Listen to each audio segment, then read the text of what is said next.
data free processing.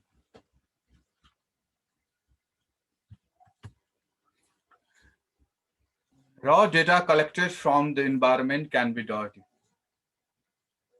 Or data is said to be dirty if it is incomplete, noisy, or inconsistent.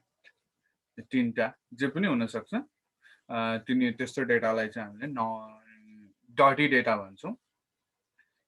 What is the meaning of incomplete data भन्दाखेरि data that lacks attribute values or lacks certain attributes of interest or contains only aggregate data is called incomplete data. Sometimes it may have missing attribute values like occupation, but we don't have value in that of that attribute. Kunai attribute ko value nahi chaina. Sometimes we can have missing attribute also. Attribute missing पनि हुन सक्छ.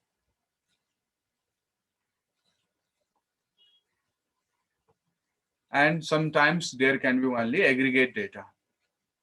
Just for example, हामीसँग weekly data छ, but we need daily data. Aggregate data that type of data is called incomplete data. अब यो incomplete होने चाहिँ different regions हरु हुन्छ हैन. It may be a data entry error, it may be a जस्तो data हामीलाई data entry को बेलामा यो important छैन भन्ने लागेर पनि कुनै attribute नराख्ने पनि हुन सक्छ. हाम्रो simply lack of knowledge at the time of data collection हैन. Data collection को बेलाको lack of knowledge ले गर्दाखेरि पनि त्यो missing हुन सक्छ.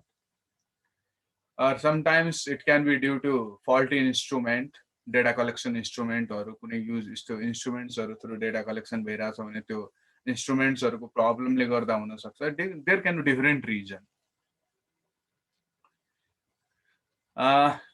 Noisy data, data that contains errors or outliers is called noisy data. Data ta छ missing हैन, but data is either data either contains errors or data that are outliers. Just for example, salary minus 10. Salary never can be minus and in negative. Salary the negative to kaile hudaina. That means it is in noisy data. This is the error in the data. Outliers भन्दाखेरि चाहिँ यो पनि अब different either data entry error or maybe machine instrument error, different reason ले गर्दा outlier हरु पनि आउँछ कहिलेकाहीँ. Outlier भनेको data that is totally different from rest of the data. Certain एक दुईवटा दुई चारवटा यस्तो डेटाहरु छन् हाम्रो त्यसमा कि तिनीहरु rest of the data भन्दा totally different छन्. हैन. That type of data is considered as outlier data, हैन. And that those outliers are also considered as noise. Inconsistent data, data that contains discrepancy among data is called inconsistent data.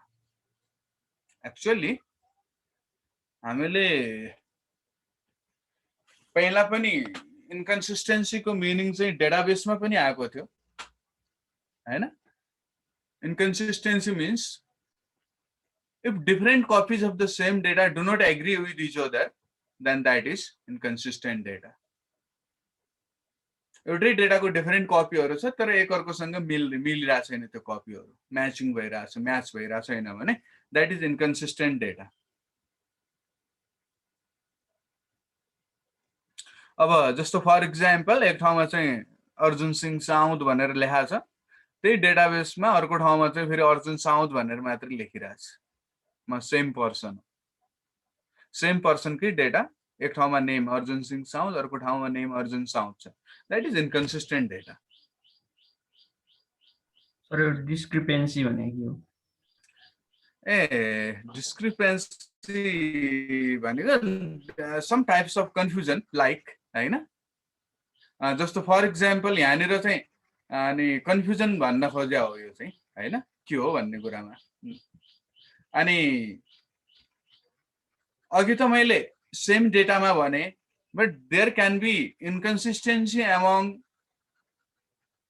The data that is not exactly same जस्तो नेममा एक ठाउँको name र अर्को ठाउँको name match भएन भने त इन्कन्सिस्टेन्ट भयो हैन। त्यति मात्रै नभएर डिफरेन्ट एट्रिब्युटमा पनि इन्कन्सिस्टेन्सी हुन सक्छ। For example date of birth चाहिँ 97 छ, एज चाहिँ 48 छ। Age can be derived from date of birth date हैन। अनि यहाँनिर चाहिँ अब फेरि यो दुईटा एट्रिब्युट रिलेटेड त हुनै पर्यो है। दुईटा एट्रिब्युट रिलेटेड छैन भनेपछि त फेरि इन्कन्सिस्टेन्सी हुँदैन। एउटा एट्रिब्युटबाट अर्को कि त सेम एट्रिब्युटमा इन्कन्सिस्टेन्सी हुन्छ, सेम एट्रिब्युटको डिफरेन्ट भ्यालु हुन्छ, कि त इन्कन्सिस्टेन्सी एउटा एट्रिब्युटबाट अर्को एट्रिब्युट डेराइभ हुन्छ भने त्यति बेला इन्कन्सिस्टेन्सी हुन्छ। यहाँनिर चाहिँ बर्थ डेटबाट एज त डेराइभ हुन्छ नि त, बट बर्थ डेट चाहिँ 97 छ, एज चाहिँ 42 छ, यो त मिल्ने कुरा भएन हैन। That type of problem is called inconsistent data or inconsistency. हाम्रो डेटामा यो टाइपको प्रब्लमहरू हुन सक्छ। Okay, quality of data affects quality of data mining results. In order to improve quality of data and consequently the quality of data mining results, not data, raw data need to be pre-processed. Pre-processing किन चाहिन्छ भन्ने concept हो। Data कै quality भएन भने data mining को result राम्रो आउने भएन हैन। That's why better data mining result को लागि डेटा प्री प्रोसेसिङ गर्नु पर्यो। प्री प्रोसेसिङ को मेन टार्गेट भनेको डेटा को क्वालिटी इन्हान्स गर्ने हो, और सिम्पली यो प्रब्लमहरु डेटाबाट हटाउने हो। Data pre-processing is one of the critical steps of data mining. It can be divided into following categories. यो data pre-processing को steps हरु हामीले different ways हरु हामीले data pre-processing गर्दाखेरि के गर्छौं त भन्दाखेरि data cleaning, integration, transformation, reduction, discretization. These are the different concepts that are used in data pre-processing. Okay, now let's see all of these one by one. Okay, 1 minute.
Okay.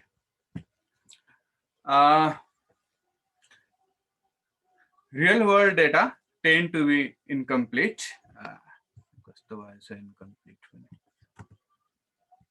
Noisy and inconsistent. Data cleaning routines attempts to fill in missing values, smooth out noise while identifying outliers and correct inconsistencies in the data. Data cleaning को purpose यो नै हो। Incomplete छ भने इनकम्प्लिटलाई चाहिँ छ भने त्यसलाई मिसिङ भ्यालुहरु फिल गर्ने, नोइजलाई स्मूथ गर्ने, इनकन्सिस्टेन्सीहरुलाई सकेसम्म मिलाउने। That is the main target of cleaning.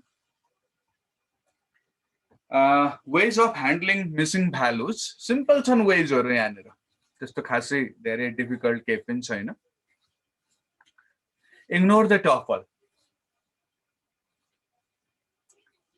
अब यहाँनिर चाहिँ कुनै एट्रिब्युट को भ्यालु मिसिङ छ भने त्यो एट्रिब्युट टपल नै इग्नोर गर्दिने but we can say remove that tuple attribute को भ्यालु मिसिङ छ भने त्यो अब एट्रिब्युट को भ्यालु नै छैन कुनै भनेपछि के गर्ने त त्यो काम त्यो एट्रिब्युट को त्यो टपल को त काम भएन त्यो रो को त काम भएन त्यो रिकर्ड को त काम भएन टपल भन्दाखेरि रिकर्ड नै हो हैन रो नै हो भनेपछि त्यसलाई रिमुभ गर्दिने or इग्नोर गर्ने this is usually done when the class level is missing this method is not very effective unless tuple contains several attributes with missing values अब हाम्रो क्लास लेभल भन्दाखेरि यहाँनिर चाहिँ कुन सेन्समा भनेको हो भने हाम्रो जुन ट्रेनिङ डेटा हुन्छ हाम्रो त्यसमा चाहिँ मैले अस्ति पनि भनेको थिएँ जस्तो फर एक्जाम्पल हाम्रो एउटा यस्तो टाइपको डेटा छ टेम्परेचर हैन विन्ड अनि ह्युमिडिटी हैन अनि रेन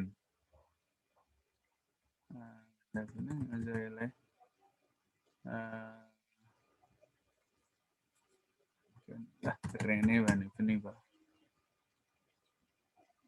ओके प्ले प्ले भने मेरो क्लास हो क्या यहाँनिर फाइनल क्लास हो खासमा मैले फाइनल टार्गेट क्लास यो अब यसमा डेटा छ हैन टेम्परेचर कुल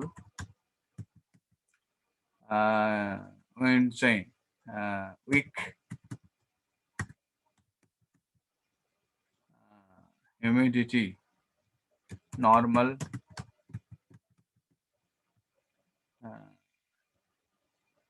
अनि यसमा चाहिँ रेनमा चाहिँ नो प्ले एस यो चाहिँ हाम्रो क्लास लेभल हो है यो त मेरो हेडिङहरु भयो यसमा डेटाहरु छ यस्तो डेटा छ मसँग अब यो class level play yes or no भन्ने नै मिसिङ छ भने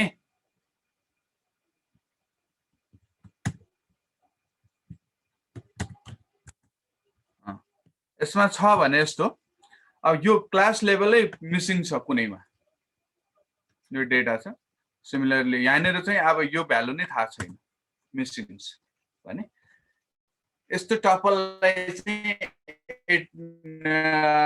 यस्तो रोलाई चाहिँ इग्नोर गर्दिने अर रिमुभ गर्दिने भन्ने भनेको हैन but this technique is not considered as effective technique until the attributes contains several attributes with tuple contains several attributes with missing values अब एउटा मात्रै एट्रिब्युट हुँदाखेरि त्यो एउटा मात्रै एट्रिब्युट को भ्यालु मिसिङ हुँदाखेरि पुरै टपललाई इग्नोर गर्दिने त्यति राम्रो चाहिँ मानिदैन यो कन्सेप्ट जस्तो यसमा चाहिँ 1 2 3 4 5 5 वटा टपल एट्रिब्युटहरु छन् 5 वटा मध्ये मेजोरिटी मेबी 2 3 वटा 3 वटा सम्मै पनि एब्सेन्ट भइदियो ए भ्यालुहरु हैन लाइक यो भ्यालु पनि छैन यो भ्यालु पनि छैन हैन अब के गर्ने भन्ने भयो भने अब यति मात्रै भ्यालु छ भने यति बेला चाहिँ इग्नोर गर्दिदा पनि राम्रै हो हैन बट एउटा मात्रै मिसिङ भ्यालु हुने बेला इग्नोर गर्नु चाहिँ त्यति राम्रो मानिदैन if the record contains several missing values then at that time this technique may be useful. Another way is fill in missing value manually. This approach is time consuming and may not be feasible given a large data set with missing values. अब manually feel गर्ने अब त्यो पनि data थाहा भयो भने sometimes हामीले manually feel गर्न सक्छौं कुनै न कुनै वेबाट डेटा खोजेर हैन भेटिन सक्छ भन्ने सक्ने ठाउँ छ भने but this approach is not practical for the large data set अब लार्ज डेटा सेटमा त्यो म्यानुअली फिलिङ गर्नु भनेको it is a very time consuming task त्यो भएको हुनाले अब यो सानो डेटा सेटमा इट्स ओके अलिअलि मिसिङ भ्यालु छन् भने हैन अब लार्ज डेटा सेटमा पनि मिसिङ भ्यालु खासै छैन भने हामीले म्यानुअली फिलअप गर्ने ट्राई गर्न सक्छौँ अब मिलियन्स अफ डेटा हुन्छ आजभोलि त डेटा सेटहरूमा अब त्यत्रो डेटा सेटमा अब त्यस्तो मिलियन्स अफ डेटा भएको छ त्यसमा भनेपछि अब थाउजन्ड्स हाम्रो अनि मिसिङ भ्यालुजहरू होला नि तिनीहरू खोज्दै म्यानुअली फिलअप गर्न टाइम कन्ज्युमिङ हुन्छ that's why always this technique may not be feasible सधैँ फिजिबल नहुन सक्छ फिजिबल भयो भने चाहिँ राम्रै हो यो टेक्निक चाहिँ हैन एन्ड फेरि अर्को इस्यु पनि भयो यसमा अब त्यो म्यानुअली फिल गर्ने त भन्यो अब म्यानुअली फिल गर्नलाई पनि डेटा सोर्स हामीले भेट्नु हुनु पर्यो यो म्यानुअल के हो यो डेटा भनेर कतै न कतै भेट्ने हामीले भेटाउने ठाउँ हुनु पर्यो तब मात्रै म्यानुअली फिल गर्न सकौँला okay another technique is use global constant to fill the missing value यसमा चाहिँ के भन्छ भने like global constant unknown missing value छ भने त्यहाँनिर चाहिँ भ्यालु अननोन भनेर राख्दैन जस्तो अघिकोमा यहाँनिर मेरो मिसिङ भ्यालु छ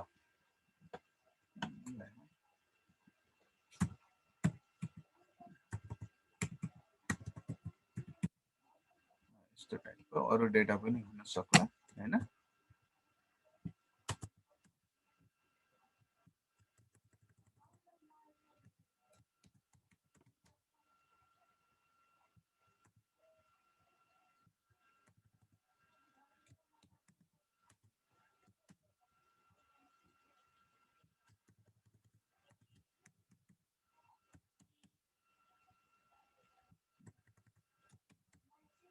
अब कुनै छ मान हैन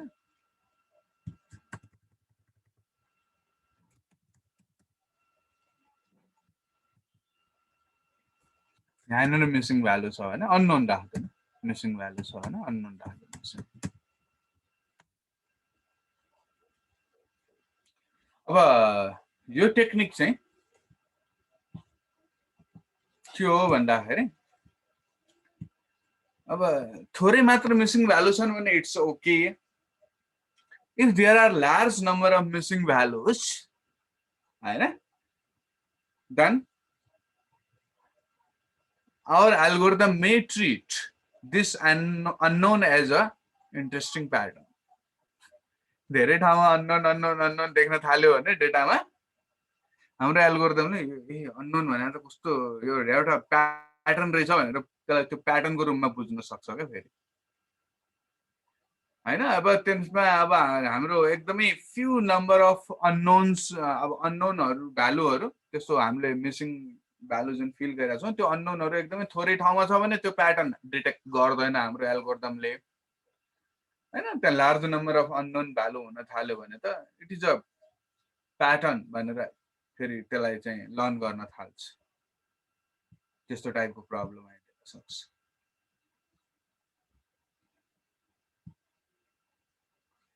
त्यही भन्न छ if missing values are replaced by say unknown then the missing mining program may mistakenly think that they form an interesting concept since they all have the value common that of unknown.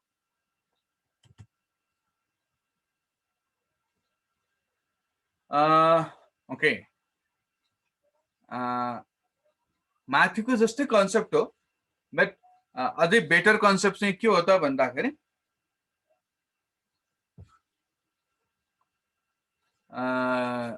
use attribute mean to fill in the missing value अब यसमा चाहिँ हाम्रो अनि global constant ले feel गर्नु भन्दा मिनले feel गर्ने better छ मिन निकाल्ने पोसिबल छ भने मिन ननिस्किने ठाउँ छ भने मिडियन निकाल्ने हैन अब के निस्किन सक्छ कुनै न कुनै सेन्ट्रल टेन्डेन्सीको मेजर युज गर्ने अनि त्यसपछि त्यो एट्रिब्युटले त्यो मिन भ्यालुले मिसिङ भ्यालु फिल गर्छ फर एक्जाम्पल हामीसँग चाहिँ इन्कम भन्ने एट्रिब्युट छ अब इन्कममा चाहिँ कुनै इम्प्लोयीको चाहिँ इन्कम कुनै कस्टमरको चाहिँ इन्कम अननोन छ भने मिसिङ छ भने एभरेज इन्कम निकाल्ने कस्टमरहरुको अनि त्यो एभरेज भ्यालुले रिप्लेस गर्दैन भन्ने कन्सेप्ट अझ मिनमा पनि अझ बेटर कन्सेप्ट चाहिँ यो जस्तो मिन यो चाहिँ अझ अर्को टेक्निकमा पनि मिनै हो तर यो भन्दा यसले चाहिँ ग्लोबल मिन हैन ग्लोबल मिन भनिरहेछ यसले चाहिँ ग्लोबल मिन भन्नुको मिनिङ चाहिँ सबै कस्टमरहरुको मिन इन्कम हामीले रिप्लेस गर्ने भन्छ यसले चाहिँ use the attribute mean for all samples belonging to the same class as the given tuple यसमा चाहिँ सबै कस्ट जस्तो इन्कम हाम्रो मिसिङ छ भने यसले चाहिँ के भन्छ भने don't replace the missing income by average income of all customers rather replace it by the average income of customers in the same group एउटै ग्रुपमा पर्ने कस्टमरहरुको जस्तो क्रेडिट रिस्क हाम्रो मैले यो मानौ क्रेडिट रिस्क छ कुनै कस्टमरको हैन यो क्रेडिट रिस्क लो अर्थात क्रेडिट रिस्क हाई भएको कस्टमरको इन्कम छ मिसिङ छ कुन कस्टमरको इन्कम मिसिङ छ त भन्दाखेरि जसको क्रेडिट रिस्क हाई छ त्यसको इन्कम चाहिँ मिसिङ छ भने it is better to replace the missing income by the mean average income of the customers with high credit risk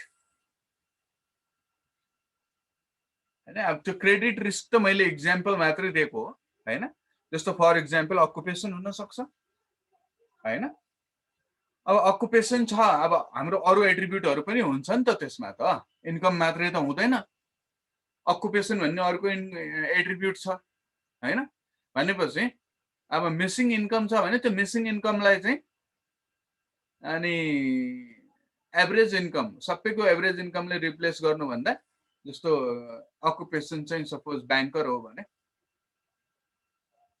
अनि ब्याङ्करमा पनि अब म्यानेजर होला हैन अब डिटेल हेर्न सक्छौं हामीले हैन त्यसमा चाहिँ म्यानेजर हो भने अब अकुपेसन पनि छ लेभल पनि छ भने अनि ब्याङ्कर म्यानेजर हो भने ब्याङ्कर म्यानेजर भएको कस्टमरहरुको एभरेज इन्कमले रिप्लेस गर्ने अब बेटर हुन्छ नि त बेटर भ्यालु आउँछ त बेटर एस्टिमेट आउँछ नि त हैन टिचर हो लेट्स से लेक्चरर हो भनेपछि अब लेक्चररहरुको एभरेज इन्कमले रिप्लेस गर्ने that is better concept किनभने होल सबैको एभरेज इन्कमले better reflection दिदैन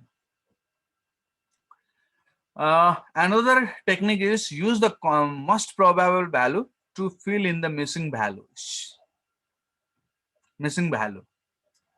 this may be determined with regression Bayesian formalism or decision tree induction अनि यसमा चाहिँ के भनेको हो भन्दाखेरि अब यसमा यो डिसिजन ट्री इन्डक्सनको त पछि पढ्छौं हामीले हैन अब बेसियन फर्मालिजम पनि यहाँ त आउँदैन तर रिग्रेसन चाहिँ तिमीहरुलाई थाहा छ सिमिलर कन्सेप्ट हुन् डिसिजन ट्री इन्डक्सन पनि पछि पढ्छौं हामीले जस के भन्न खोजेको हो त भन्दाखेरि यहाँनेर मोस्ट प्रोबेबल भ्यालु भन्नुको मिनिङ चाहिँ लेट्स से इन्कमकै कुरा गर्छु मैले इन्कम मिसिङ छ हैन इन्कमलाई चाहिँ इन्कम एट्रिब्युटको लागि एउटा रिग्रेसन फर्मुला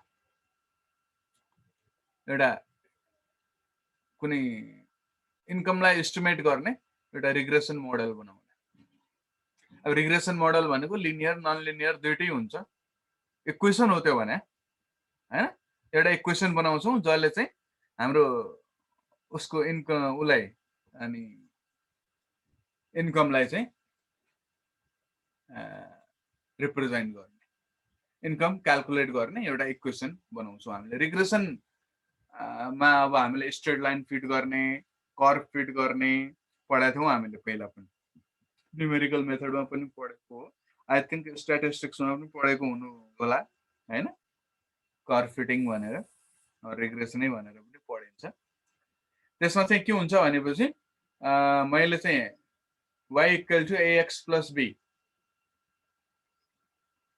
टाइपको लाइन लिनियर रिग्रेसनमा y इक्वल टु y भने अननोन डिपेन्डेन्ट भेरिएबल हो x भने डिपेन्डेन्ट भेरिएबल हो भने y equal to ax plus b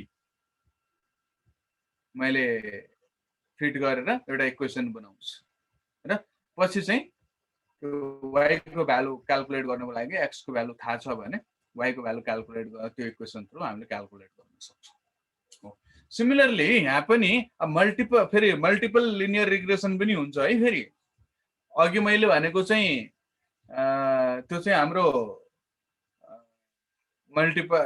single dependent variable एउटा मात्रै छ डिपेन्डेन्ट भेरिएबल मल्टिपल पनि हुन सक्छन् जस्तो y equal to ax1 plus bx2 plus cx3 हैन प्लस d यस्तो टाइपको पनि हुन सक्छ त्यसमा x1 x2 x3 चाहिँ के भयो डिपेन्डेन्ट भेरिएबलहरु भयो त्यसरी मैले मसँग डेटा छ अब इन्कम मिसिङ छ भनेपछि मैले अकुपेसन लेभल हैन एज त्यो डिफरेन्ट बेसिसमा इन्कम प्रेडिक्ट गर्ने एउटा इक्वेसन फिट गर्न सक्छु रिग्रेसन मोडल बनाउन सक्छु अनि त्यो बनाइसकेपछि नाउ कुनै जुन ठाउँमा इन्कम मिसिङ छ इन्कम भने यहाँनेर डिपेन्डेन्ट भेरिएबल हुने भयो इन्डिपेन्डेन्ट भेरिएबल यहाँनेर के हुने भयो त अकुपेसनहरु अनि हाम्रो अकुपेसन अनि लेभल एज अरु पनि राख्न सक्छौं हैन मेबी जेन्डर हैन तिनीहरु राखेर मैले इन्डिपेन्डेन्ट भेरिएबल राखेर एउटा रिग्रेसन मोडल फिट गर्छु त्यो मोडल युज गरेर यदि कसैको इन्कम थाहा छैन भने त्यो इन्कम प्रेडिक्सन गर्छु र त्यो प्रेडिक्टेड इन्कमले मिसिङ भ्यालुलाई रिप्लेस गर्छु that is the concept probabilistic model बनाउँछु त्यो प्रोबेबिलिस्टिक मोडल न हो रिग्रेसन भने पनि हैन अनि त्यो प्रोबेबिलिस्टिक मोडलले प्रेडिक्ट गरेको भ्यालुले रिप्लेस गर्छ यसमा धेरै काम हुन्छ त्यतिकै इजिली रिप्लेस हुँदैन अब यहाँनेर चाहिँ पहिला रिग्रेसन हामीले यहाँ पनि पढ्छौं रिग्रेसनको कन्सेप्ट पछि हैन कसरी हुन्छ डिसिजन ट्री पनि पढ्छौं हैन कसरी काम गर्छ भन्ने जस यसले भन्न खोजेको सिम्पली मिनिङ के हो भने पहिला चाहिँ मिसिङ भ्यालु इन्कम मात्रै हैन मिसिङ एट्रिब्युट जुन भ्यालु जुन पनि हुन सक्छ हैन इन्कम मैले एक्जाम्पल लिइरा हो इन्कम को लागि एउटा मोडल बनाउने हैन डिसिजन ट्री मोडल अर्थात रिग्रेसन मोडलहरु बनाउने अरु कुनै प्रोबेबिलिस्टिक मोडल पनि बनाउन सक्छौं अनि त्यो मोडल युज गरेर भ्यालु प्रेडिक्ट गर्ने मिसिङ भ्यालु र त्यो प्रेडिक्टेड भ्यालुले रिप्लेस गर्ने that is the concept behind this approach okay अब मिसिङ भ्यालुज ह्यान्डल गर्ने टेक्निकहरु त हामीले हेर्यौं another one is how to smooth the noisy data smoothing noisy data लाई चाहिँ हामीले स्मूथिङ पनि गर्नु पर्छ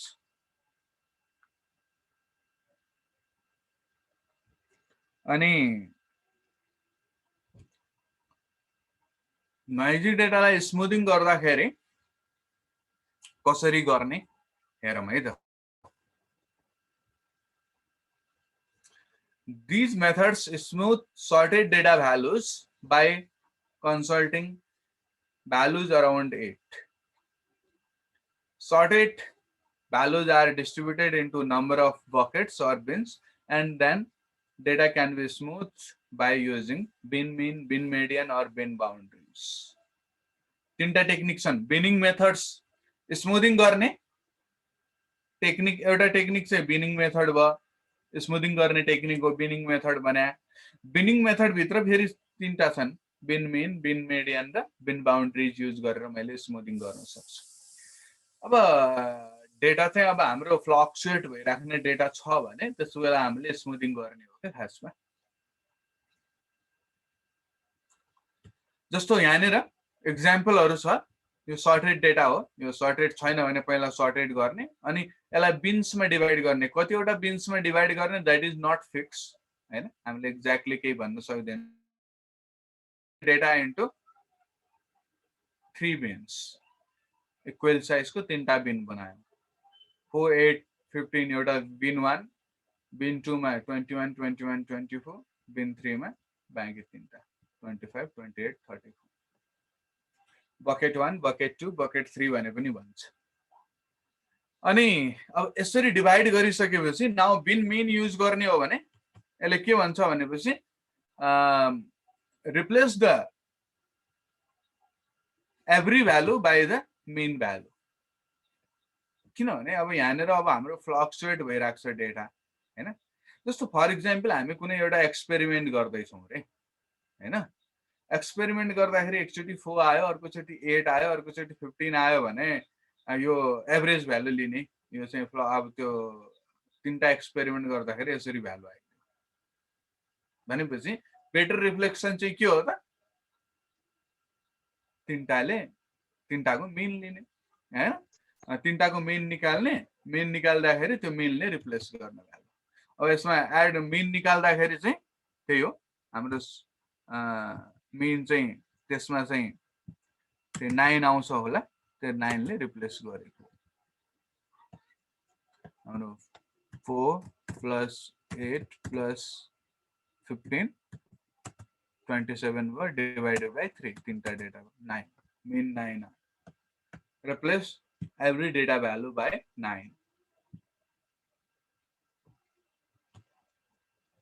सिमिलरली सेकेन्ड बिनमा मिन निकाल्ने 21 + 21 + 24 डिवाइडेड बाई 3, मिन चाहिँ 22 आउँछ, 22 ले रिप्लेस गर्ने। थर्डमा मिन 29 आयो होला, 29 ले रिप्लेस गर्ने।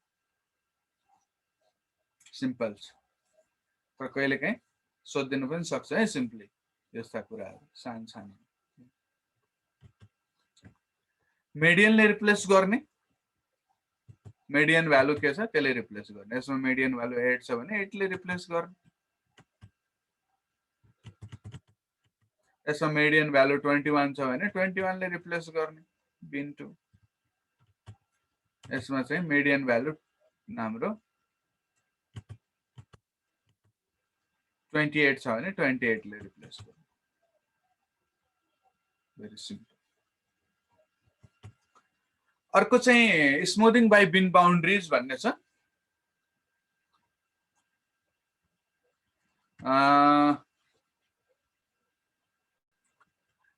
The minimum and maximum value in a given bin are identified as a bin boundary.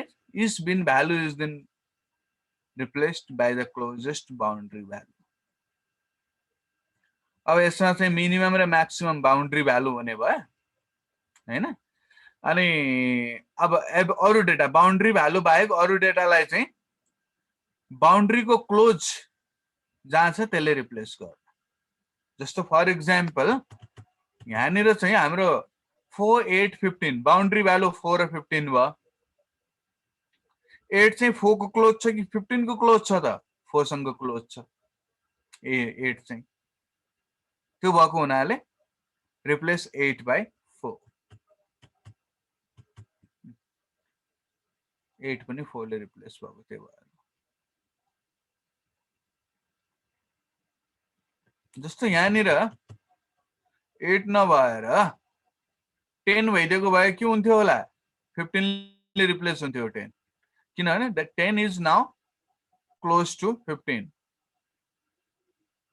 Then 4 भन्दा 15 सँग क्लोज हुन्छ 10 चाहिँ, त्यति बेला त्यो 10 लाई चाहिँ 15 ले हामीले रिप्लेस गर्थ्यौं। यहाँ चाहिँ अब हाम्रो बाउन्ड्री चाहिँ 21 24 भयो, यो 21 चाहिँ यो 21 झन् क्लोज एक्ज्याक्टली बाउन्ड्री भ्यालु जस्तै छ भनेपछि यो 21 नै हुने भयो, चेन्जै हुने भएन, 21 21 24 नै रह्यो, 21 21 24 नै रहने भयो। अब यहाँनिर हेर्ने हो भने 25 28 20 34 boundary values are 25 and 34, 28 it closer to 25 than 34. 28 so 24 single 5 single close, so that's why we have to replace 25 8 by 25. 28 लाई चाहिँ 25 ले रिप्लेस गर्यो. बुझ्नु पर्यो है, यो सिम्पल क्याल्कुलेसन कहिलेकाहीँ सोध्दिन पनि सक्छ. Okay, outlier analysis.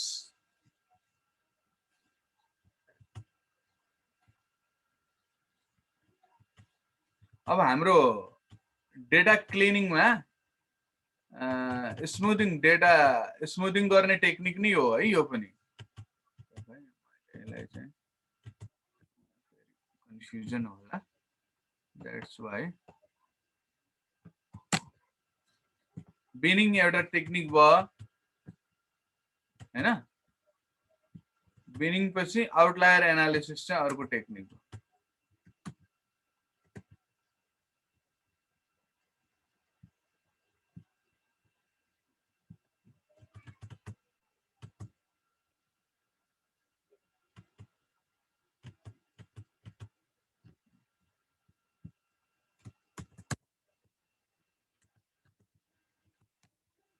Another way of smoothing out the noisy data is outlier analysis.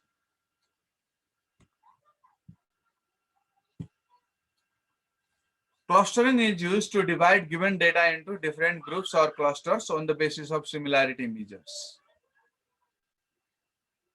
A clustering को concept भनेकै हामीले algorithm त पढाएको छैन अहिलेसम्म, but यसको concept we have to divide the data into different groups based on the similarity between data. That is the concept behind clustering.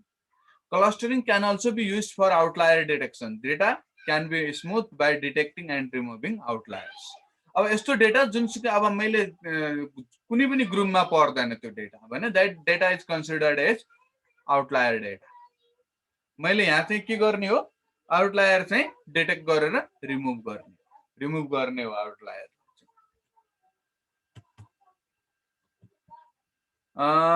Regression is also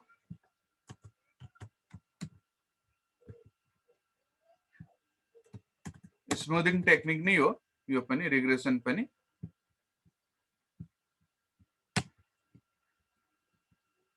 regression को बारेमा त मैले भनिसकेको छु. हामीले के गर्छौं रिग्रेसनमा, मैले एउटा फंक्सन फाइन्ड आउट गर्छु गिवन डेटा थ्रु एउटा फिट फंक्सन फाइन्ड आउट गर्छु अनि त्यसपछि त्यो फंक्सन युज गरेर अनि त्यो फंक्सनले प्रेडिक्टेड भ्यालु प्रेडिक्सन गर्छ. त्यो प्रेडिक्टेड भ्यालु चाहिँ मैले युज गर्छु. त्यही कन्सेप्ट हो यहाँ. जस्तो रिग्रेसन अब यहाँनेर मिसिङ भ्यालुलाई फेरि हामीले मिसिङ भ्यालुको लागि रिग्रेसन युज गरे हैन है, फेरि नोइजी डेटाको लागि हो यो चाहिँ.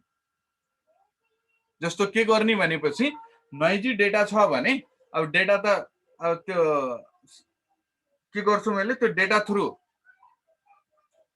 अनि एउटा इक्वेसन फिट गर्छु हैन. त्यो डेटा युज गरेर linear non linear regression, linear or non linear regression model बनाउँछु. त्यहाँबाट त्यसपछि मैले त्यो डेटालाई डिस्कार्ड गरेर त्यो लिनियर मेरो मोडलले प्रेडिक्ट गरेको डेटालाई चाहिँ डेटा मान्न थाल्छु के. जस्तो फर एक्जाम्पल हाम्रो चाहिँ लेट्स से कुनै एउटा एट्रिब्युट छ हैन, एबीसी भन्ने. त्यो एट्रिब्युटमा चाहिँ हाई नोइज छ भन्ने मलाई लाग्यो भने मैले त्यो एबीसी भन्ने एट्रिब्युटको भ्यालु प्रेडिक्ट गर्नको लागि अनि पहिला रिग्रेसन मोडल बनाउँछु अनि त्यो रिग्रेसन मोडलले प्रेडिक्ट गरेको भ्यालुलाई चाहिँ मैले डेटा मान्न थाल्छु. पछि त्यहाँ भएको नोइजी डेटा हटाइदिन्छु र रिग्रेसन मोडलले प्रेडिक्ट गरेको भ्यालुले चाहिँ मैले लिन थाल्छु. Data can be smooth by using regression. We use regression to find function that best fits through the given data, and then this function can be used for smoothing data. We can either use linear or non-linear regression. Linear regression involves finding the best line to fit two attributes, so that attributes can be used to predict so that one attribute can be used to predict the other. Multiple linear regression is an extension of linear regression. Multiple linear हाम्रो यसमा चाहिँ linear रिग्रेसनमा just 2 वटा variable मात्रै लिने हो भने के हुने भयो, इन्डिपेन्डेन्ट भेरिएबल र पनि एउटा हुने भयो, डिपेन्डेन्ट भेरिएबल पनि एउटा हुने भयो। मल्टिपल लिनियर रिग्रेसन युज गर्ने हो भने डिपेन्डेन्ट भेरिएबल त एउटा नै हुन्छ हाम्रो, independent variable we can have multiple independent variable. अनि यसमा चाहिँ यो अब मैले नन लिनियर मोडल पनि युज गर्न सक्छु है यसको लागि चाहिँ। Okay, now another one is data integration. हाम्रो डेटा प्री प्रोसेसिङमा युज हुने अर्को कन्सेप्ट।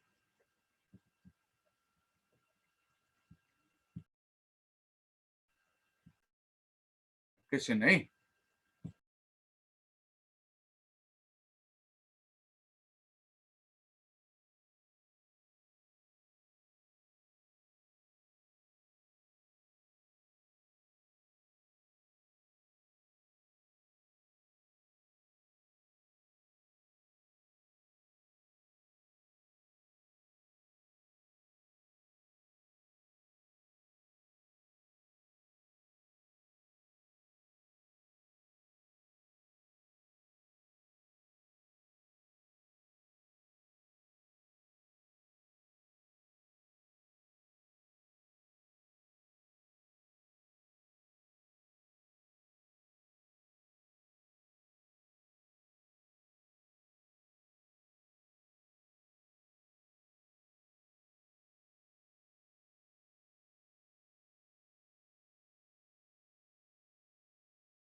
ओके।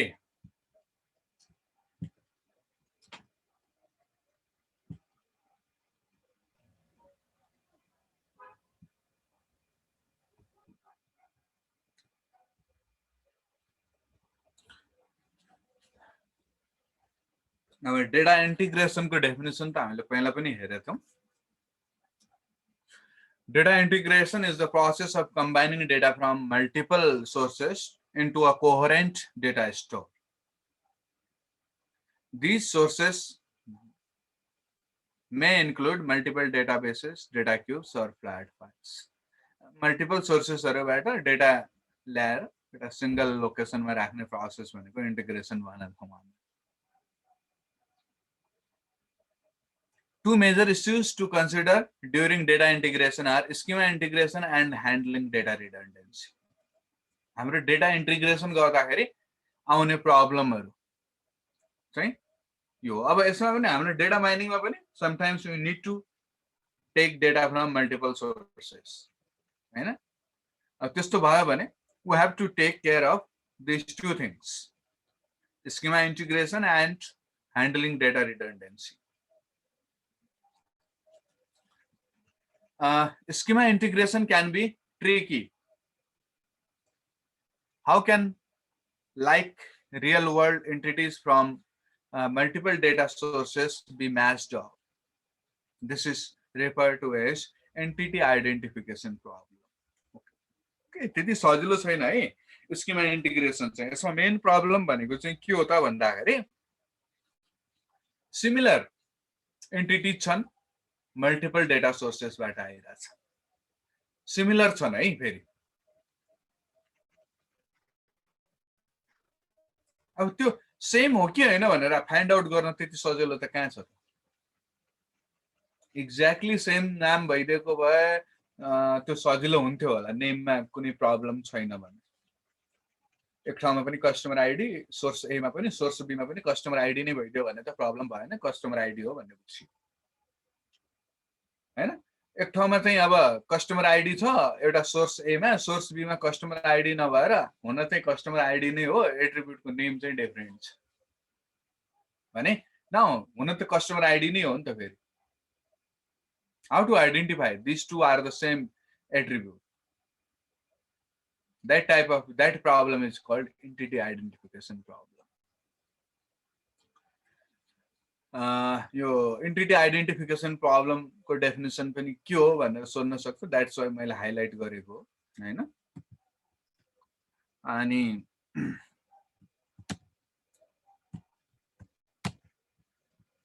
यहाँ एक्जाम्पल त्यही दिएको छ For example, how can the data analyst or computer ensure that customer ID in one database and cost number in another refer to the same entity? एउटा सोर्समा customer ID अर्को ठाउँमा cost number रहेछ हुन त सेमै कुरा होला बट अब it is very difficult to know अब डेटा एनालिस्टको लागि पनि डिफिकल्टी हुन सक्छ कहिलेकाहीँ सेम हो कि हैन भन्ने कुरा कम्प्युटरको लागि त झन्नै डिफिकल्टी हुन्छ कम्प्युटरले त आफ्नो कमन सेन्स लगाउने हैन हैन अनि त्यो भएको अब यसमा यो प्रब्लमको हामीले अलिकति सोलुसन चाहिँ databases and data warehouse typically have metadata which can be used to help avoid errors in schema integration अब मेटाडेटा को हेल्प लिने हो क्या यहाँनिर अब कस्टमर आइडी र अर्को ठाउँमा कस्टमर नम्बर छ भने कस्टमर आइडी र कस्टमर नम्बर त्यो दुईटैको मेटाडेटा चेक गर्ने मेटाडेटामा सिमिलारिटी छ भने त्यो सेम हो भन्ने आइडिया हामीले लगाउन सक्छौं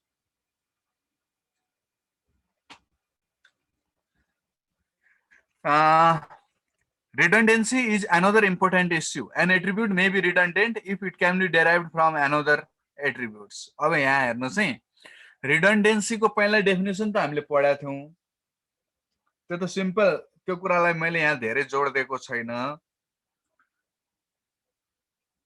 इफ अब यहाँनिर चाहिँ मल्टिपल सोर्सबाट डेटा आउँदाखेरि सेम एट्रिब्युट मल्टिपल सोर्सेसबाट आउन सक्छ नि त त्यो भयो भने त एट्रिब्युट के हुने भयो रिडन्डेन्ट हुने भयो सेम एट्रिब्युट मल्टिपल सोर्सबाट आउँदाखेरि हामीले डिस्कार्ड गर्न सक्नु पर्यो त्यो त सजिलो छ एट्रिब्युट सेम एट्रिब्युट मल्टिपल सोर्सेसबाट आइराछ भने हामी डिस्कार्ड गर्न सक्छौं एउटा सोर्सको लागि simply but redundancy is not only limited to that concept.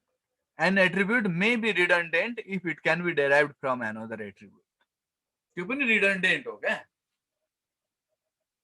Same attribute दुईचोटी आउनु दुईचोटी स्टोर गर्नु सेम एट्रिब्युटलाई दुईचोटी राख्नु मात्रै redundancy हैन एउटा एट्रिब्युटलाई अर्को एउटा एट्रिब्युटको भ्यालुबाट अर्को एट्रिब्युटको भ्यालु डेराइभ गर्न सकिन्छ भने दैट इज अल्सो अनि दुईटै एट्रिब्युट स्टोर चाहिँ गरिरहेछौं भने that is also redundancy for example date of birth हामीले स्टोर गरिरहेछौं भने व्हाई टु स्टोर एज त स्टोर गर्न नेसेसरी छैन नि we can calculate age is attribute हैन भने हैन मैले age is attribute but we do not need to store the age because it can be calculated from date of birth हैन अब एज पनि स्टोर गरेछ अर्को कोलममा एउटा कोलममा डेट अफ बर्थ छ अर्को कोलममा एज पनि छ दुईटै राखेका छौं भने दैट इज रिडन्डेन्ट एट्रिब्युट त्यहाँनिर त्यो दुईटा रिडन्डेन्ट छ त्यो दुईटाले खासै डिफरेन्ट मिनिङ केही पनि दिदैन त्यो भएको हुनाले अब त्यसलाई डेटा माइनिङलाई स्लो प्रोसेसलाई स्लो गर्ने बाहेक अरु केही पनि काम छैन त्यसको Therefore, त्यो कुराहरु हामीले आइडेन्टिफाई गर्नुपर्छ Inconsistencies in attribute or dimension naming can also cause redundancy in the resulting data set. अब attribute र name same attribute भएर name different हुँदा पनि हाम्रो फेरि रिडन्डेन्सी हुन्छ किनभने नेम चाहिँ डिफरेन्ट छ सेम हो भनेर हामीले थाहा पाउन सकेनौँ नेम डिफरेन्ट भएकै भरमा दुईटा कोलम बनाइदिउँ दुईटा एट्रिब्युट बनाइदिउँ भने त्यहाँनिर पनि रिडन्डेन्सी भयो रिडन्डेन्ट डेटाको लागि एउटा सोलुसन चाहिँ कोरिलेसन एनालिसिस हो जस्तो एट्रिब्युट ए र एट्रिब्युट बी रिडन्डेन्ट हो कि होइन भनेर छुट्याउनको लागि ए र बी को बीचमा कोरिलेसन एनालिसिस गर्ने स्ट्रङ कोरिलेसन एकदमै हैन कोरिलेसनको भ्यालु चाहिँ एकदमै हाई आयो भने सेम हो भन्ने मिनिङ लगाउन सक्छौँ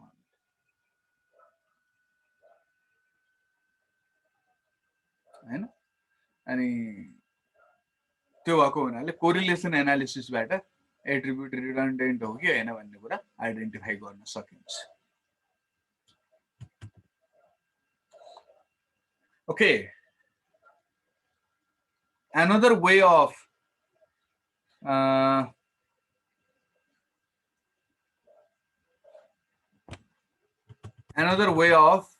data processing is data transformation.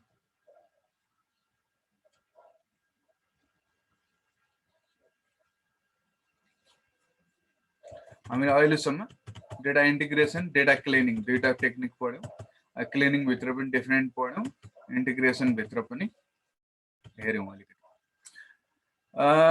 Data transformation now अब डेटा क्लिनिङ गरिसकेपछि ट्रान्सफर्मेसन हुने हो इन्टिग्रेसन हुन्छ क्लिनिङ इन्टिग्रेसन भइसकेपछि ट्रान्सफर्मेसन हुने हो हैन हामीले सधैँ हुन्छ भन्ने त हुँदैन गर्छौं नि भन्ने सबै कुरा हामीले गर्नुपर्छ नि भन्ने हुँदैन कहिलेकाहीँ क्लिनिङ र इन्टिग्रेसन नगरिकन सिधै ट्रान्सफर्मेसन गर्नुपर्ने निड पनि हुन्छ हैन अब क्लिनिङ गर्नुपर्ने नै छैन मिसिङ डेटा पनि छैन नोइजी डेटा पनि छैन हैन भनेपछि क्लिनिङ गर्नै परेन मल्टिपल सोर्सबाट डेटा ल्याइराखेका छौँ भने इन्टिग्रेसनको कुरा पनि भएन त्यति बेला सिधै ट्रान्सफर्मेसनको कुरा पनि होला हैन अब हाम्रो जुन डेटा माइनिङ प्रोसेसमा हामीले जुन यो स्टेप्सहरु भनेका थियौं यो वन बाइ वन सबै आउनै पर्छ भन्ने छैन कुनै एट्रिब्युट स्टेप्सहरु नआउन पनि सक्छ कुनै एउटा मात्रै आउन पनि सक्छ okay data transformation is the process of transforming data into the form that is appropriate for mining mining को लागि suitable format मा कन्भर्ट गर्ने हो के यसलाई यहाँ हाम्रो टार्गेट भने data transformation can involve the following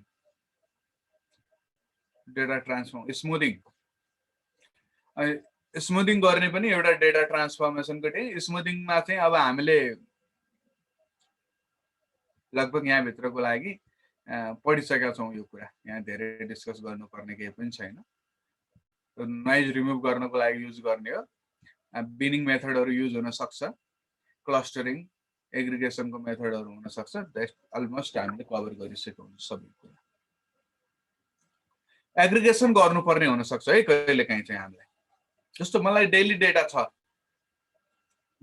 छ तर मलाई चाहिँ विकली एनालिसिस गर्नु परेछ भने डेली डेटाबाट विकली एनालिसिस त हुँदैन नि त मैले त्यसलाई एग्रिगेसन गरेर पहिला विकली डेटा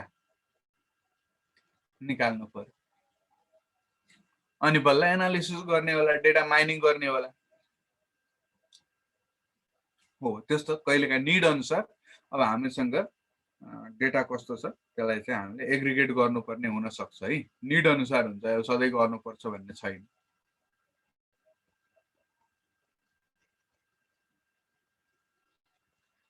अनि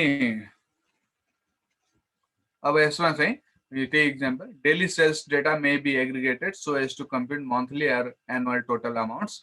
This step is typically used in constructing a data cube for analysis of the data at multiple granularity. अब हाम्रो डेटा माइनिङ के गर्न खोजिरहेका छौं त्यसको लागि एज वेल एज अब हामीले डिफरेन्ट लेभलमा हायर लेभल लोअर लेभलमा डेटाको लाई हेर्नु पर्यो भने त्यसको लागि पनि multiple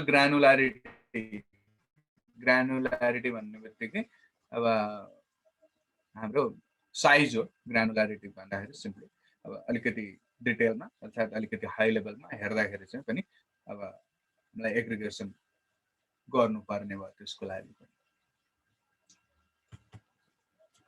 discretization. Values for numeric attributes like age may be mapped to higher level attribute concepts like young, middle-aged, and senior. Okay, यसमा चाहिँ यो discretization चाहिँ हामीले बेला बेला गर्नुपर्छ है। यो discretization भनेको मैले चाहिँ न्यूमेरिक डेटालाई नोमिनल डेटामा कन्भर्ट गर्ने कुरा हो के नोमिनल और अर्डिनल डेटामा मैले कन्भर्ट गर्छु न्यूमेरिक डेटालाई चाहिँ जस्तो एज भन्ने एट्रिब्युट छ एट्रिब्युट नभए हैन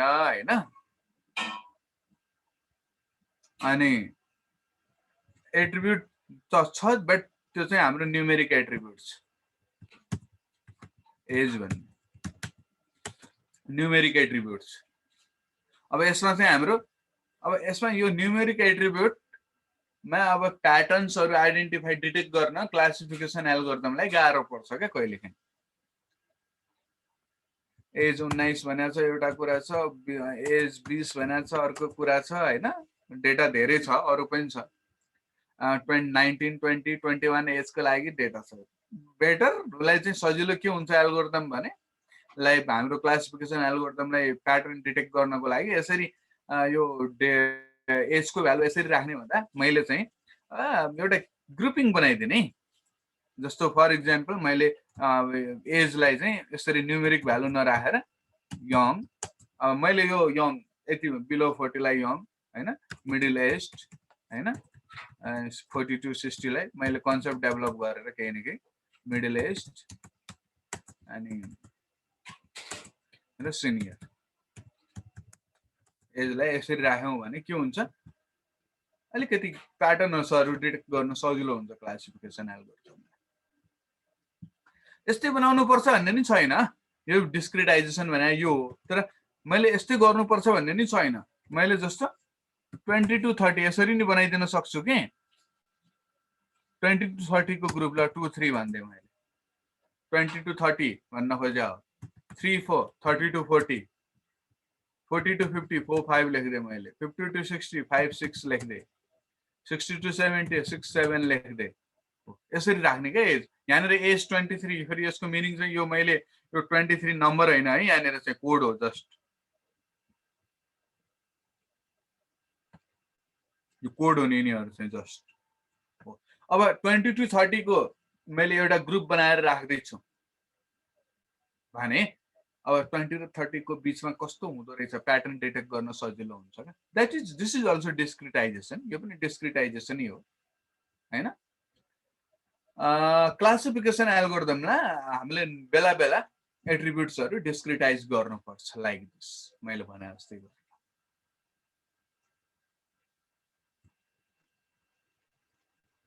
अनि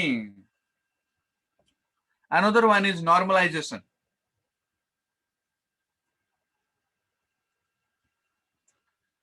here the attribute data are scaled so as to fall within a small specified range such as -1.0 to 1.0 or 0 to 1.0 0 to 1 -1 to 1.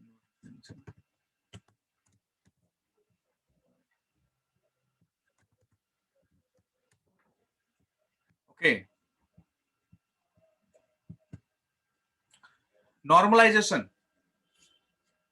यो नर्मलाइजेसन पनि बेला बेला हामीले गर्नुपर्छ अब यसमा चाहिँ हाम्रो जुन डेटाको रेन्ज अब डिफरेन्ट डेटाको रेन्ज फरक डिफरेन्ट भइदिन्छ के हाम्रो रेन्ज सेम हुँदैन डेटाको हैन अब डेटाको रेन्ज सेम नहुँदाखेरि त्यसले प्रेडिक्सनमा असर इफेक्ट गरिरहेको हुन्छ त्यो भएको हुनाले अब मैले अझ नर्मलाइजेसनको डिटेल आउँछ फेरि हैन अब यसमा चाहिँ मैले कमन रेन्जमा मेन टार्गेट भनेको यसमा चाहिँ डेटालाई कमन रेन्जमा राख्ने नत्र के हुन्छ एउटा एट्रिब्युटको रेन्ज 0 देखि 1000 सम्म होला अर्को एट्रिब्युटको रेन्जमा चाहिँ -100 to +100 सम्म होला अर्को एट्रिब्युटको रेन्ज चाहिँ मेबी 0 देखि मिलियन सम्म होला के हो अब सबै एट्रिब्युटको आफ्नो आफ्नो रेन्ज त्यसले चाहिँ प्रेडिक्सनमा त्यति राम्रो गर्दैन यसरी डिफरेन्ट एट्रिब्युटको डिफरेन्ट रेन्ज हुन थाल्यो भने त्यसले राम्रो प्रेडिक्सन दिँदैन त्यसैले चाहिँ मैले एभ्री एट्रिब्युटलाई कमन रेन्जमा ल्याउनको लागि नर्मलाइजेसन गर्छु अब range that is not fix यति नै हुनुपर्छ भन्ने हैन अब -1 देखि +1 को रेन्ज पनि हुन सक्छ अरु 0 देखि 1 को रेन्ज पनि हुन सक्छ or we can say sometimes -10 देखि +10 को रेन्ज पनि राख्न सक्छु मैले हैन त्यो रेन्ज चाहिँ फिक्स भएन जस्ट एउटा कमन रेन्जमा ल्याउने चाहिँ हो हामीले नर्मलाइजेसनको टार्गेट चाहिँ अब यो नर्मलाइजेसनको चाहिँ डिटेल पनि पढ्छौं हामीले हैन एट्रिब्युट कन्स्ट्रक्सन कहिलेकाहीँ हामीले न्यू एट्रिब्युट हाम्रो डेटा सेटमा एट्रिब्युटै हुँदैन त्यो एट्रिब्युट कन्स्ट्रक्ट गर्नुपर्ने हुन्छ एट्रिब्युटै नयाँ आफैले कन्स्ट्रक्ट गर्नुपर्ने हुन्छ के जस्तो फर एक्जाम्पल म सिम्पली एउटा एक्जाम्पल दिन्छु जस्तो स्टक मार्केट डेटाको एक्जाम्पल दिइरहेको छु मैले है अब स्टक मार्केट डेटाको एक्जाम्पलमा अब यसमा चाहिँ नर्मल्ली हाम्रो हाई प्राइस हाई मात्रै लेखेँ मैले प्राइस हो है यो highest price today's highest price भन्न खोजे हो टुडेज लोएस्ट प्राइस अनि टुडेज त्यसपछि ओपन प्राइस भन्ने पनि हुन्छ ओपनमा सुरुमा लेख्छु ओपन भनेको स्टार्टिङ कति प्राइस थियो त्यसलाई ओपन भन्छौँ हामीले ओपन प्राइस भन्छ अनि टुडेज भोल्युम कति भोल्युम आयो आज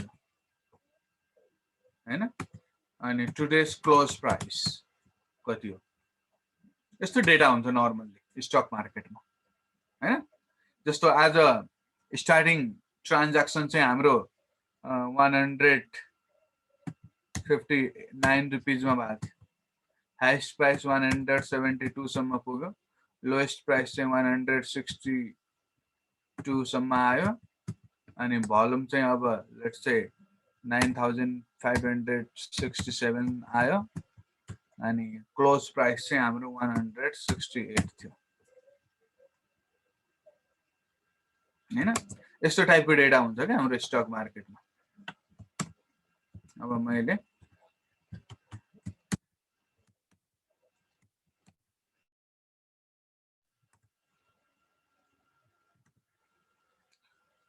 अब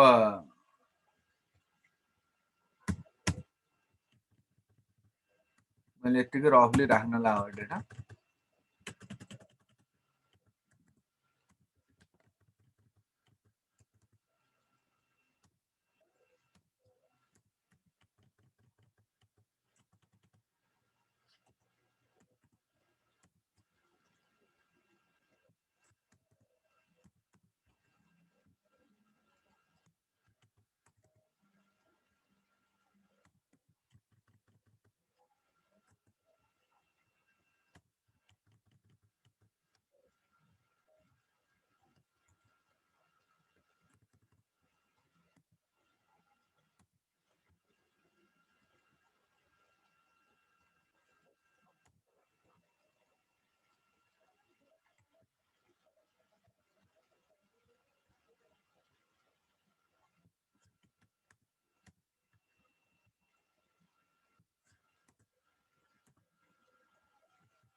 ओके ल यस्तो डेटा छ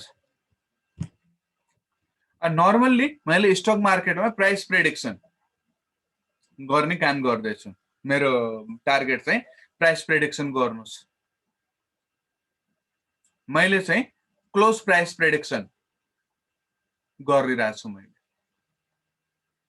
क्लोज प्राइस भनेको त्यो दिनको फाइनल प्राइस, त्यो प्रेडिक्सन गर्दैछु भने मैले चाहिँ खासमा गर्ने के हो त, आजसम्मको डेटा त एभाइलेबल होला, आजसम्मको डेटालाई हेरेर भोलिको प्राइस प्रेडिक्सन गर्ने हो नि त मैले त।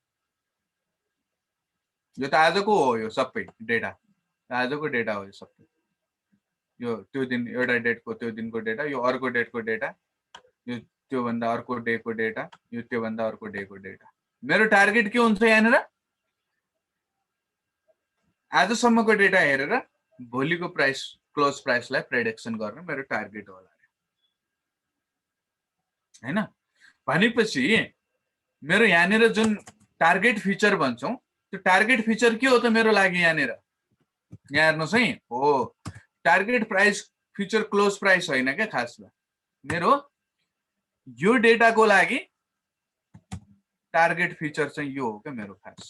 किनभने मैले आजको डेटा हेरेर भोलिको डेटा प्रेडिक्ट गर्नु छ नि त, भोलिको क्लोज प्राइस प्रेडिक्ट गर्नु छ नि त। भनेपछि माथिको फर्स्ट रोको लागि मेरो टार्गेट डेटा यो हो क्या।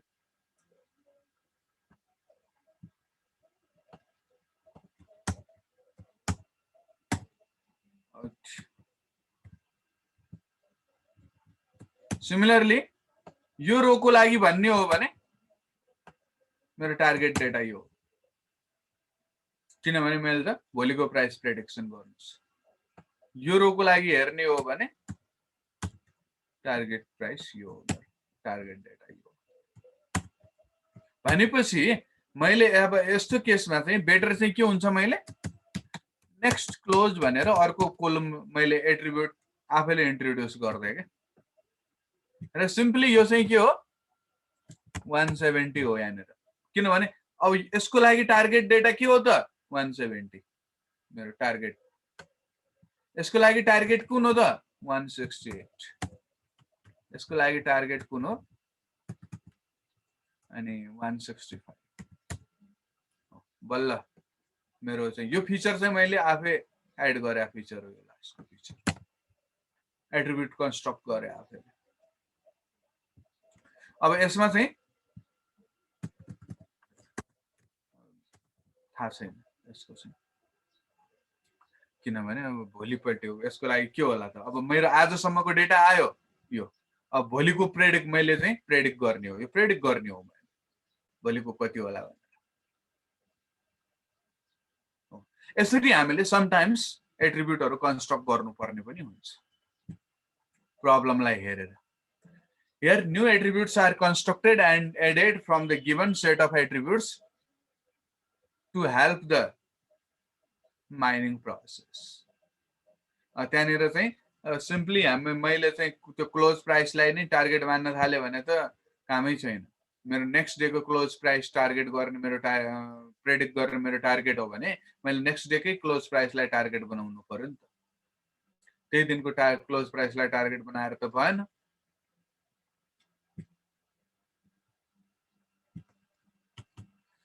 Okay, concept hierarchy generation for nominal data. Sometimes हामीले concept hierarchy पनि generation गर्नुपर्ने हुन्छ है, generate गर्नुपर्ने हुन्छ। Here low level data are replaced by higher level concepts through the use of concept hierarchies. मैले चाहिँ लो लेभल डेटा मसँग छ भने त्यहाँबाट एग्रिगेट गरेर हायर लेभलमा जाने, फेरि एग्रिगेट गरेर त्योभन्दा हायर लेभलमा जाने, गर्दा गर्दै मैले कन्सेप्ट हायरार्की जेनेरेट गर्ने हो क्या यहाँ। For example categorical attribute like street can be generalized to higher level concept like city or country. अब स्ट्रीटहरुबाट मैले सिटीमा जाने, सिटीबाट त्यसको लागि धेरै नलेज चाहिएला फेरि हामीलाई हैन। कम्प्युटर सिस्टमलाई कुन स्ट्रीट कुन सिटीमा पर्छ भन्ने नलेज कम्प्युटर सिस्टमलाई चाहियो, न तब मात्रै गर्न सक्ला यो हैन। नत्र कुन स्ट्रीट कुन सिटीमा पर्छ भन्ने थाहा छैन भने त गर्न सक्दैन यसले, कम्प्युटरले, हामीले पनि गर्न सक्दैनौं। अनि जस कन्सेप्ट चाहिँ के हो भने स्ट्रीटहरुबाट सिटी, सिटीहरुबाट अनि लाइक प्रोभिन्स, प्रोभिन्सबाटहरुबाट कन्ट्री, यसरी जेनेरेट गर्दै जानेलाई कन्सेप्ट हायरार्की जेनेरेसन भन्छौं। अब हामीसँग मेबी कहिलेकाहीँ के हुन सक्छ भनेपछि स्ट्रिटको डेटा मात्रै छ, एड्रेसमा स्ट्रिटको इन्फर्मेसन छ, अरू इन्फर्मेसन छैन हैन। भनेपछि मैले चाहिँ अब कन्सेप्ट हायरार्की त मलाई चाहिरहेको हुन्छ, त्यसैले मैले स्ट्रिटहरुबाटै सिटी, सिटीहरुबाट प्रोभिन्स, प्रोभिन्सबाट कन्ट्री जेनेरेट गर्न सक्छु। त्यस्तो भयो भने कन्सेप्ट हायरार्की बन्यो नि त। अब स्ट्रिट, सिटी अनि प्रोभिन्स, कन्ट्री भन्ने, त्यसो भयो भने डिफरेन्ट लेभलमा एनालिसिस गर्न मिल्छ बल्ल। त्यो भएको हुनाले कन्सेप्ट हायरार्की जेनेरेसन इम्पोर्टेन्ट हुन्छ हैन। जस्तो मैले त्यसमा न्यूमेरिकमा पनि कन्सेप्ट हायरार्की जेनेरेसन गर्न सक्छु। जस्तो एज छ, एज न्यूमेरिक एज छ हैन। अब न्यूमेरिक एजलाई चाहिँ अब मैले चाहिँ let's say concept hierarchy generate गर्दाखेरि मैले चाहिँ सिम्पली अहिलेको लागि के मात्रै गर्न सक्छु त के गर्न सके त भन्दाखेरि एज छ भने मैले लेट्स से 5 को ग्यापमा 20 to 25 हैन। अब यसको लागि कुनै कोड दिन पनि सक्छु मैले 25 to 30 हैन, अनि 30 to 35 भन्दै पहिला बनाए हैन। लोएस्ट लेभल मेरो एज त छँदै छ, आफ्नो इन्डिभिजुअल एज। त्यसपछि यसरी बनाए नेक्स्ट लेभल। त्यसपछि फर्दर फेरि मैले के गरे 20 to 30 को ग्रुप बनाए, 30 to 40 को ग्रुप बनाए। फेरि फर्दर के गरे मैले 20 to 40 को ग्रुप बनाए। सो वान डट डट अरु पनि छ है। फेरि यहाँ भन्दा तल मैले लेखा छैन, यहाँ भन्दा तल पनि डेटा होला।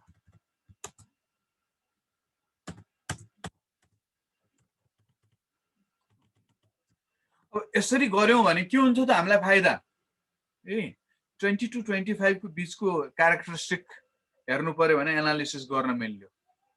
5 को एजको ग्यापमा मैले एनालिसिस गर्न मिल्यो के गर्न मिल्यो। अब यसरी कन्सेप्ट हायरार्की बनायौं भने